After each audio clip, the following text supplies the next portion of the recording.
Hey, what's going on, guys? Today I have an Aurelion Sol guide for you guys today. So Aurelion Sol is being very popular right now, played in mages, played in Dragonsoul, played in a mix of all of those combined. So we're going to go in depth of how to play this, when to play it, and like what the leveling patterns are, what the items you should get, what units you should get. All of that's going to be covered in this guide. So if you guys are interested in that, go ahead, hit the subscribe button down below to get more guides like this in the future. And go ahead, hit the like if you are enjoying what you're seeing already after you watch the video. So first things first, Aurelion Sol has been the best ability power carry in the set so far. And as a brief introduction, here's what a sample comp would look like with Aurelion Sol. Here we have the 7 mages with Swain with Mage Cap, with some tank items. Aurelion Sol with the Guardian Angel, Gunblade, and the Jeweled Gauntlet. That's like the typical item combo that he's been using for a while. And then you just throw in 7 mages, you know, they just hit really hard after you do that. So because Aurelion Sol is also a Dragonsoul, you want at least 3 Dragonsouls as well. That's why we play Swain. We have Brand there already, so that's how you get that buff too. Dragonsoul gives ability power, so it's actually very useful for this type of team. Keep in mind, you will need at least 3 mages for Aurelion Sol to work, because Mage Trait makes your mages cast twice, and Aurelion Sol actually gets a bonus damage on his second cast just built into his kit. So you pretty much have to be playing mages whenever you're running Aurelion Sol carry. So depending on your chosen, depending on what spatulas you get, you can play this comp with either 3, 6, or 9 Dragonsoul and 3, 5, and 7 mages. You just have to mix and match. It's like, it really just depends on the game. So it is a pretty flexible composition in terms of the units. So now onto the leveling pattern. So a typical game would look something like this. At level 4, if you feel strong, you could pre-level at stage 1-4 or level up at 2-1. And worst case scenario, if you're going for a lose streak, naturally level up to level 4 at stage 2-3. The rest of this, it's like pretty standard leveling. So level 5 at 2-5 and make 10 gold. Or if you are lose streaking, go ahead, level up to level 5 at stage 3-1. Next up, we have level 6. Typically, you reach level 6 on stage 3-2 and you roll a tiny bit depending on how strong the lobby is and how weak your board is. And then after that, level 7's typically reached at stage 4-1. And typically here you do roll quite a bit. Some things that you are looking for is Aurelion Sol 1-star, maybe some 2-star Dragonsouls or 2-star mages, like some of the cheaper ones. And if you also have bad items, you will need to roll a little bit here as well. So next for level 8, you could reach level 8 at stage 4-5 if you were kind of like not needing to roll so much at level 7, and if you could stay above 30 gold. Otherwise, you level up to level 8 at stage 5-1, and then pretty much all in there, rolling down almost all of your gold. So now for level 9. Level 9, it depends on the game, as with any other composition. You go 9 when your board is fully upgraded, and if you have both the health and the gold to make level 9. So now onto the items. So the best items for Aurelion Sol, like if you could choose perfect world, 3 best items for Aurelion Sol, it would be Jeweled Gauntlet, because Jeweled Gauntlet gives critical strike to his spells, which drastically increases his chance to one-shot certain units. Next up is Guardian Angel. Because he's your only damage dealer, you can't have him dying. Second, you don't want him to die before he gets his cast up, and like having this item guarantees that he casts at least once, if not twice, in most games. So next up, Gunblade. Gunblade, super good because it gives him a lot of healing. He does so much damage, so after he casts once, he heals his entire health bar. He gets a shield as well from the Hextech Gunblade. Overall, it's just a really great item on him. If you can't get these items, here are some substitutes you can use as well. First one is Rabadon's Death Cap. This is a good damage item in place of Jeweled Gauntlet.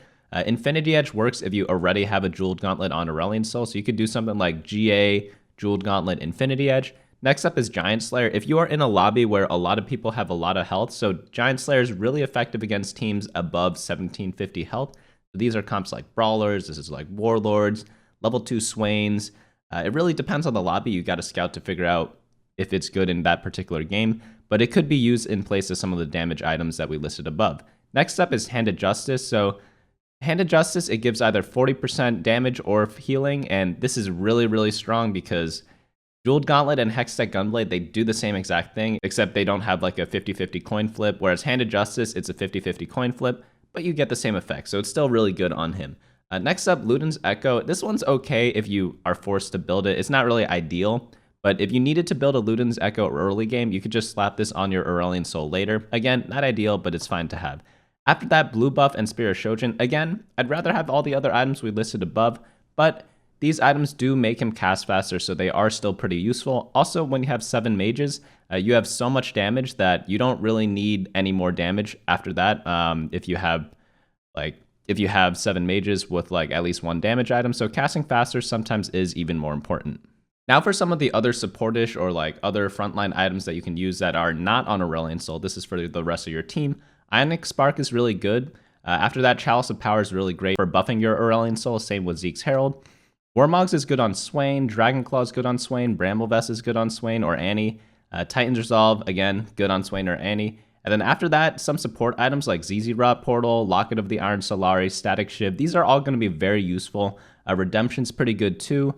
And then last but not least, Sunfire and Morellonomicon. These are usable if you build them early to try to win streak with, but they aren't like core to the composition. Again, all of these items, you can build them, but they're not like the ones you're aiming for. You want to aim for the best in slot Aurelion Sol items and then build all of these other items as a secondary priority. Speaking of priority, on the carousel, on the first carousel, your priority should be Rod, Sword, Glove, Chain, Tier, Negatron, Belt, and Bow if you are trying to like hard force this composition. Typically, I'm not a big fan of hard forcing in this set, so if you are a flexible player, like follow the carousel priority found on the meta snapshot, which I update every Friday on my website at bunnymuffins.lol. But if you do want to play this comp a lot, follow the one that we have right here. Now that we have all that out of the way, let's get into what to do in the early game. So early game stages 1 and 2, there are many sample boards you can play. First one we're going to go over is a mage start. So this is one with Annie, Brand, Lulu, Twisted Fate. If you have the mage chosen, you could get 5 mages right away. You could also run like 3 mages plus 2 tanks, such as like 2 vanguards or 2 brawlers. It really depends on the start that you get, but this is just a sample here. You could use Twisted Fate as an item holder, as he is really good for holding Aurelion Sol items because you are definitely going to be selling him later. After that, Cultist is a great start. Any Keeper Cultist build is like amazing for the early game, and you could eventually pivot into the Aurelion Sol build by, again, using Twisted Fate as an item holder. After that, Sharpshooters is great. You could use either Tristana or Nidalee to hold items, and then you just run like the typical Sharpshooter backline, Vanguard frontline, and then add either like Warlord or Dragonsoul to your build to really round things out. Next up is Fortune. Fortune's really fun. I made a video on Fortune if you guys want to check that out. I'll leave a link in the description below or click the card up here. But yeah, Fortune's ton of fun because, well, I mean, you get a lot of Fortunes, you get a lot of spatulas, and this composition uses spatulas incredibly well, so it does have a pretty good synergy there. After that, Kennen with Keeper is another good start because, again, Kennen uses Guardian Angel, Kennen uses ability power items, so it's just like a good way to pivot into the Aurelion Sol build later in the game. Now onto the mid game. This is stages 3 and stage 4. Again, be sure to level up to level 6 at around stage 3-2, and hopefully you have at least 30 gold there. And you will need to roll here if you are really weak or if your opponents are incredibly strong, so be sure to scout the round beforehand. Ideally, you don't roll here too much because you really want to get to level 8 in order to find Aurelion Sol 2-star. However, if you had like a big loss streak on stage 2, you will need to roll at this point. Next up is level 7. We'll reach level 7 either on 3-5 if you're win streaking, or on stage 4-1 if like it's a normal game. And if you do have the following traits that I'm gonna list, you can greed till level 8. If not, I highly recommend rolling on level 7. So these traits are 6 Cultists with either Vlad or Twisted Fate carry. Next one is Kennen Keeper with Guardian Angel and at least 1 Aatrox on your team. And then the next one is 5 to 7 Mages with at least 1 Aurelion Sol with his items. The last comp you can kind of sit on at level 7 is a 6 Dragonsoul composition. Anything else, I would be rolling on level 7 in order to make it to level 8. But with all the synergies that I listed above just before, you can get to like a fast 8 on 4-5 with one of these boards and then roll down there. Now for the late game, this is stage 5 and beyond. Usually you go to level 8 at 4-5 or 5-1 depending on your gold, as we talked about earlier, and you really want to find your endgame comp at this point, especially by stage 5. After that, once you have Aurelion Sol 2-star, you could try to figure out if you can go 9 or not, because normally you don't really care about any of your other units other than Aurelion Sol, because he honestly just kills everything. So it's like, it's a pretty convenient thing to have. So here are 2 versions of the composition. I'm going to give you guys the 7 Mage version and the 6 Dragonsoul version. So the first one, the mage version, we have Annie in the front with a bunch of tank items. We don't have the mage spatula here, so we are running Twisted Fate, but we will want to have the mage spat on the Swain if possible. We put Aurelion Sol kind of in the middle because there's a lot of Aatroxes right now. If there are no Aatroxes, you can corner Aurelion Sol. That's going to be a good spot for him. But right now, a lot of people playing Aatrox, so I put him kind of in the center-ish. Next build, we have the spatula, so you kind of just replace the TF, put in a Siphoner for Swain, and put all your tank items on Swain, put the mage cap on Swain, and you pretty much have a party from there. Now on to 5 mages. 5 mages is great because you can run both Sedge and Aatrox. So if you get like a Sejuani and Aatrox 2-star randomly as you're rolling down, sometimes that happens. Sometimes you only find an Asol 1-star and then you're like, man, I got like 2-star Aatrox, 2-star Sedge. You could go ahead and run this build. It's not going to be as good as the other ones, but it's still going to be really good. And if you hit the units, like you hit the units, you're going to be destroying all the other teams anyways. Now onto the 6th Dragonsoul version. This one's with a frontline Aurelion Sol because he's going to get the Dragonsoul buff, get extra ability power. He's going to have the auto effect as well. And then he's just going to take damage in the front and then do a big cast and then heal all the way back up with his Hextech Gunblade. Even if he gets completely bursted, he still has a Guardian Angel to really survive. This is a really nice build because you get the mages, you get the Siphoners, you get the Dragonsoul, but it pretty much revolves around all the same items as we talked about before. Next up is a level 9 board. This is with 6 Dragonsoul and 5 mages with the spatula. And this is what it looks like here, similar to the build from before. And last build we have is the level 9 board with 9 Dragonsoul with the spatula item. So 9 Dragonsoul is really, really strong because you get a lot of ability power and you have a lot of other options for secondary carries. When you do this, you could have like Olaf or Shyvana as a secondary carry if you get a bunch of attack speed items. And then of course, Swain's going to be Swain. He's always going to be Swaining. And he's just really powerful because you get a ton of stats from the 9 Dragonsoul buff. Just one note, do not frontline Aurelion Sol unless you have a Guardian Angel on him. It's too risky otherwise. Another positioning consideration is that you should also backline your team if you're facing a lot of Kennons or if you're facing a lot of Lee Sins. Here are some other positioning considerations. So like all the positioning we set up before, these are just like, if you are AFK and you do those positionings, like you'll probably do fine, but it's not optimal, you know? The optimal way to position is scouting every turn and figuring out which positions work best against your prospective opponents. And for Aurelion Sol, to get the best ultimates off, you're going to want to put him opposite their enemy carry. So if their enemy carry is in the top right, there's like a Kale on the top right. You want to put Aurelion Sol bottom left because he always targets a unit furthest away from him. So you put him bottom left, he's just going to one-tap the Kale and you're going to be pretty happy from there. After that, if you're running Aatrox, you want to make sure that Aatrox is opposite your Aurelion Sol. So the way this works is that say you have your Aurelion Sol on the bottom left and Aatrox on the top right, Aatrox is going to pull the top left units all the way over to him so Aurelion Sol can hit everyone in a line like that. Or if assassins jump to your Aurelion Sol, Aatrox can pull away nasty talons away from your Asol. So it's just really good to keep them from opposite sides as well. Again, this is if you are running both Aatrox and Asol, you should follow that positioning strategy. Another note is that when you play Swain, you have to be very careful of enemy sets and Lee Sin. The way to counter Swain is playing Set or Lee Sin, and they typically put them front and center in the middle. And if they're doing that, swap Swain in a different position, put him on the right side, put him on the left side, just get him away from the Lee Sin and Set because he's going to get destroyed by them because, again, they are the natural counters to Swain. Lastly, for Azir, you could put Azir soldiers in the corner to bait enemy ultimates or to protect your team from Lee Sin.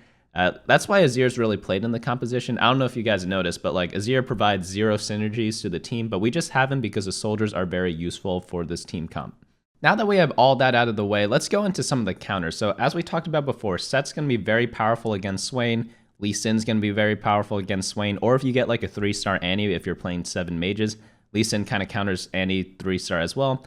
Aatrox can pull your Aurelion Sol, so Aatrox is very good against this composition because you don't run Quicksilver Sash. So that's why, to counteract that, we kind of put Aurelion Sol kind of in the middle, not all the way in the corner.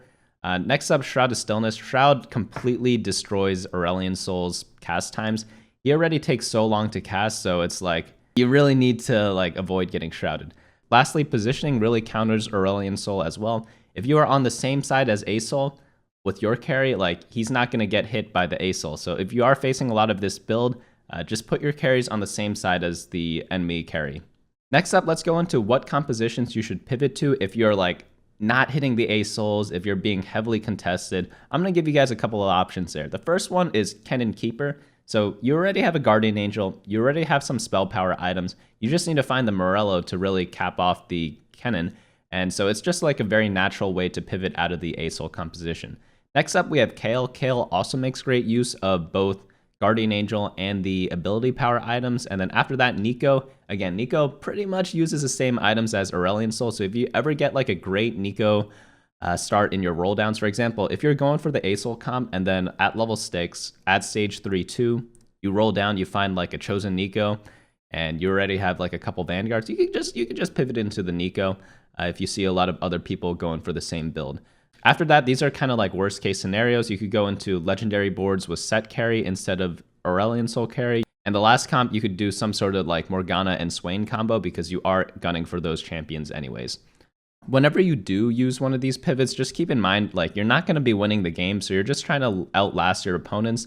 And the players who are really greeding for their compositions, you could often knock them out before you get knocked out and kind of make the best of a bad scenario.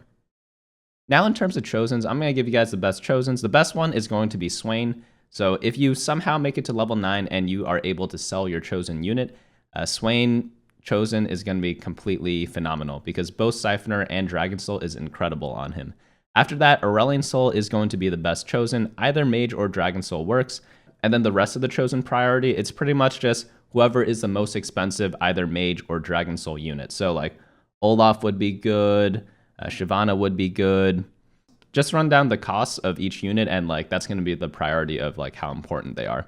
One other note, if you do have like a Dragonsoul spatula with like a Dragonsoul Chosen, make sure to keep the one cost Dragonsoul units such as Tristana and Brand because they could be pretty difficult to find at level 8 or 9 later into the game. And if you don't have them, it's going to be pretty hard to hit 9 Dragonsoul. And then after all that, here's some last minute random tips that I have. So if you have Guardian Angel on your A-Soul, make sure to frontline him to get faster casts. This is very effective in the mid game. Towards the late game, I kind of put him towards the back again, unless I'm running like 9 Dragonsoul. But in the mid game, it's pretty good to put him up front.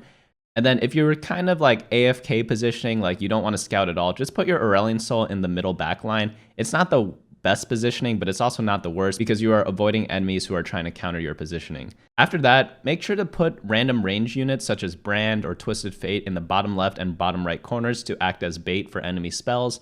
And then you could also use Target Dummy or Azir Soldiers for this in the late game too.